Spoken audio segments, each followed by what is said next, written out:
হাত ধরাটা অনেক এত সোজা না, সহজ না। হসপিটালে বসে আমি সাইনটা করলাম আর আমাকে এতগুলো টাকা পাঠিয়ে দিল। আপন কখনো পর হয় না। আমরা আসলে এখানে যারা আছি সবাই সবার আপনজন। আপনজন কখনো পর হয় না, এটা আমি বিশ্বাস করি, মনে প্রাণে বিশ্বাস করি। আর রিমার্ক যখন এই যে হার্ট শেপের মধ্যে একটা লোগো দেখতে পাচ্ছি আমরা, একটা হাতে একটা হাত, তো এই একটা লোগোই বলে দিচ্ছে, একটা সাইনই বলে দিচ্ছে যে হাত ধরাটা অনেক এত সোজা না, সহজ না, যে মানে অনেক সাহস লাগে, দম লাগে। তো ব্যবসায়ী তো আসলে সবাই এইভাবে ছোট ছোট ক্ষুদ্র ক্ষুদ্র ব্যবসায়ী বা উদ্যোক্তা যারা আছেন তাদেরকে হাত ধরার এই যে স্বপ্নটা বা হাত ধরাটা, এটা আসলে অনেক সাহস নিয়েই রিমার্ক আপনজন শুরু করেছে। আর এই আপনজন পরিবারের মধ্যে আমি একজন আপনজন। তার কারণ হচ্ছে আমি তো প্রথমে জয়েন করেছিলাম শুধু একজন শুভেচ্ছা দূত হিসেবে।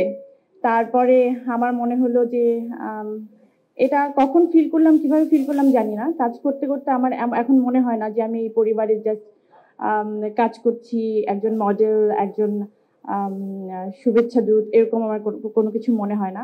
কারণ এমন হয় যে আমি যখন হসপিটালে থাকি, রিমার্ক থেকে আমার প্রথম যখন আমার এইসব কথা, আমি কেন জানি ইমোশনাল কথাবার্তা বেশি হয়ে যায় আমার, কারণ আমাদের প্রোগ্রামটার নামই হচ্ছে আপনজন। তো আপনজনের তাদের ব্যাপারটা আমি একটু বলি, যে তারা সবসময় বিপদে মানুষের পাশে থাকতে চায়।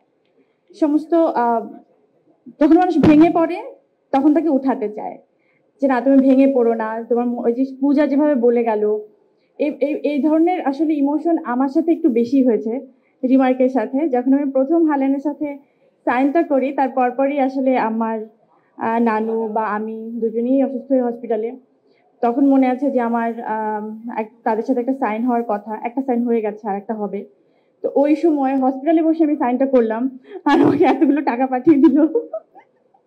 মানে যে তুমি টেনশন করো না, আমরা আপনজন, তুমি এইটা দিয়ে বিল টিল দাও। মানে এই ধরনের বিষয়টা আসলে তাদের মধ্যে যে থাকে, আমি জানি না আমাদের চেয়ারম্যান স্যাররা কি হয়, যে মানুষের পাশে এভাবে থাকতে চায় যে আমি না থাকলেও তুমি আমাকে মনে করো, যে আমি তোমাকে এস্টাবলিশ করে দিয়েছি।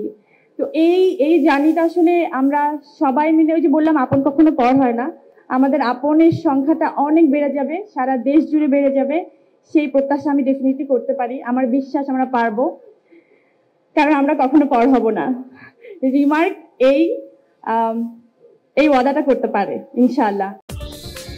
দেশ বিদেশের সর্বশেষ সংবাদ সবার আগে জানতে ক্লিক করুন risingbeauty.com।